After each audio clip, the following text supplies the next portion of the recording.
कि वो आज भी अपने, और शरद पवार के लिए तो अजित पवार बेटे समान थे, एक बेटे समान, वो जैसा एक आधा बेटा विद्रोही होता है। अक्सर अजित पवार और शरद पवार की तुलना संभाजी महाराज और शिवाजी महाराज के संबंधों के साथ होती थी। जब 80 घंटे के लिए सरकार बनी और अजित पवार छोड़ के देवेंद्र फडणवीस के साथ मुख्यमंत्री और उप मुख्यमंत्री की शपथ ले गए, सुबह सुबह का वक्त था, उसके बाद अजित पवार के एक समर्थन ने ट्वीट किया था कि संभाजी दिलेर खान के पास गए नहीं थे, भेजे गए थे। और इसी ट्वीट से बहुत सारी चीजें क्लियर थी।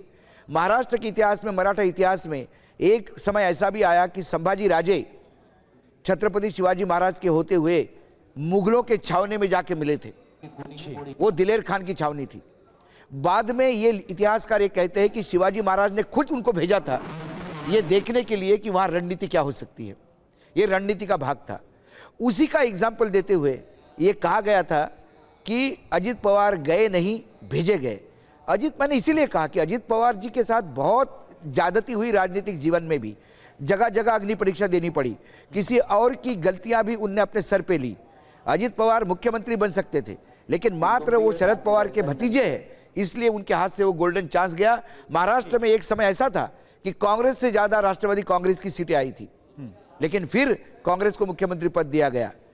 हमेशा शरद पवार को लगता था कि अजित पवार को आगे करेंगे तो परिवार की बात होगी। बहुत सारे लोग राजनीतिक दल में हैं मेरे जो मुझ पे विश्वास रखते हैं, और इसका खामियाजा क्वालिटी होते हुए भी, काबिलियत होते हुए भी अजित दादा के साथ कई बार दुय्यम व्यवहार हुआ।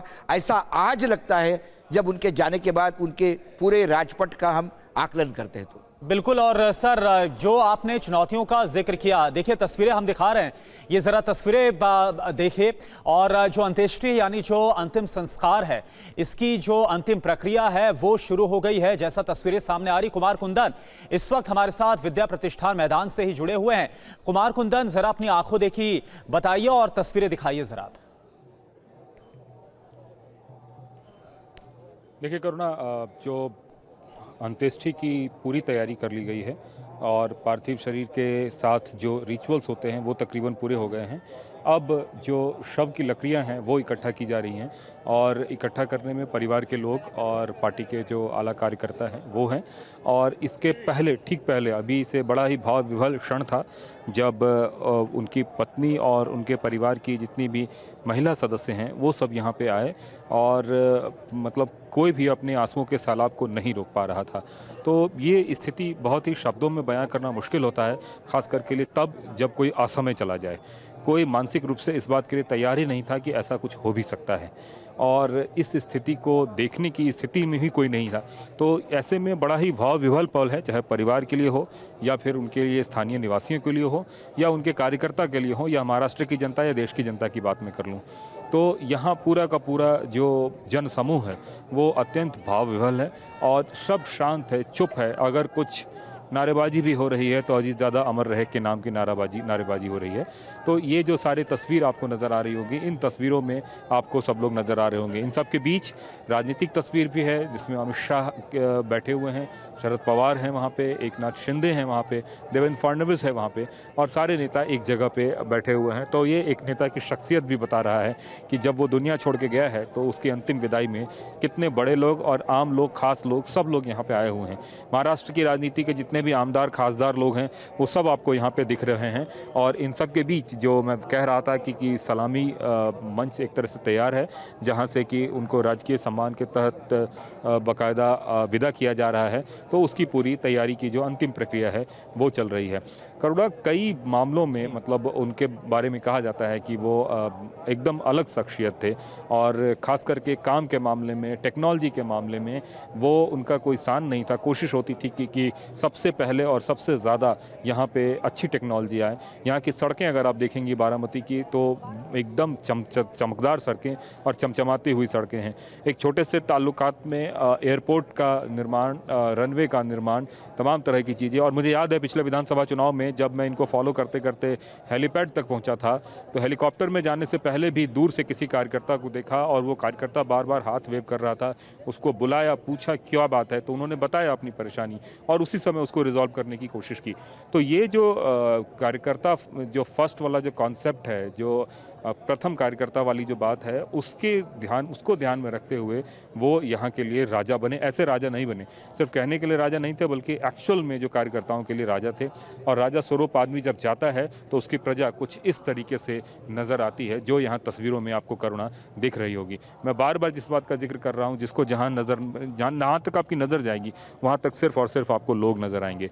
ये पूरा विद्या प्रतिष्ठान का कैंपस छतों से भरा पड़ा हुआ है। कई जगह सिक्योरिटी वाले हैं, कई जगह आम लोग हैं, लेकिन ये आम लोग जो जिनको जगह नहीं मिल रही है वो दूर से ही खड़े होकर कर रहे हैं। इन सब के बीच जो अंत्येष्टि स्थल है उस पे परिवार के सदस्य हैं। रोहित पवार दिख रहे हैं, इसके अलावा युग पवार दिख रहे हैं, इसके अलावा उनके दोनों बेटे पार्थ और अजय तो हैं ही हैं, साथ के साथ पूरा जो पवार फैमिली है वो यहाँ है। और जिस तरीके से सुप्रिया सुले ने पूरे एक तरह से अंत्येष्टि मंच को संभाला, अंत्येष्टि की जो वहाँ पे प्रक्रिया चल रही थी, वहाँ पे घर की महिलाओं को, घर के कुछ पुरुषों को, इनफैक्ट उनके बेटे को भी गले लगाया और ढाढ़स बनाने की कोशिश की। वो बता रहा था कि एक घर में एक बड़े व्यक्ति की क्या अहमियत होती है। और ताई के तौर पर पूरा बारामती उनको ताई कहता है और सबको एक तरीके से संबल देती हुई वो नज़र आई। तो कई तस्वीरें ऐसी हैं जो बहुत भावुक कर देने वाली और अपने आप में बहुत कुछ बयां करने वाली, आगे की रणनीति और राजनीति के आधार पे भी। तो मंत्रोच्चारण के बीच एक बार फिर से मैं आपको बताना चाहूँगा कि अंतिम प्रक्रिया की जो पूरी प्रक्रिया है वो शुरू हो चुकी है और बस अब जो मुखाग्नि के लिए वो तैयार किया जा रहा है और बस अब से थोड़ी देर या फिर कहे कुछ ही मिनटों में, कुछ ही पलों में इसकी प्रक्रिया अब यहाँ पे शुरू की जाएगी। तो ये जो विद्या प्रतिष्ठान से सीधी तस्वीर आपको नज़र आ रही है, उसमें यह दिखाया जा रहा है कि किस तरीके से पूरे प्रतिष्ठान में यहाँ पे अजीत दादा पवार के कटआउट्स लगे हुए हैं, उनकी तस्वीर लगी हुई है, उनके चुनाव की तस्वीर है, उनके पॉलिटिकल करियर की तस्वीर है, जब वो मंत्री बने, उप मुख्यमंत्री बने उस समय की तस्वीर है। तो ये तमाम तरह के कटआउट्स लगे हुए हैं और इन सब के बीच मंत्रोच्चारण के बीच उनका पंच तत्व विलीन होने से पहले की जो तस्वीर है वो TV9 भारतवर्ष आपको दिखा रहा है। एक बात मैं और भी कहना चाहूँगा करुणा आपको, वो ये कि अक्सर कई बार ऐसा देखा जाता है कि कई बार नेता जब राज्य की राजधानी में चले जाते हैं या देश की राजधानी में चुनकर चले जाते हैं तो उनका कनेक्ट थोड़ा कम हो जाता है। लेकिन जहाँ तक अजीत पवार की बात है या फिर पवार फैमिली की बात है, इनका कनेक्ट मुझे ऐसा लगा कि और ज़्यादा बढ़ गया। मतलब कि हर मौके पर वो बारामती में नज़र आते थे, गांव में नज़र आते थे।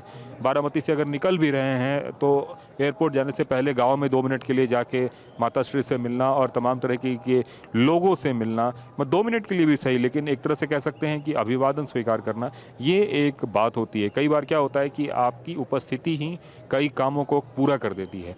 तो ऐसे में अभी जैसे मैं कुछ लोगों से बात कर रहा था तो उनका कहना था कि पूरे बारामती को संभाल के रखा था अजीत दादा पवार ने, कहीं कोई परेशानी नहीं थी किसी को। अब इनके जाने के बाद ऐसा होल्डिंग कैपेसिटी किस शख्स में होगा, इसको लेकर वो थोड़ा सा कह सकते हैं उहापोह की स्थिति में थे।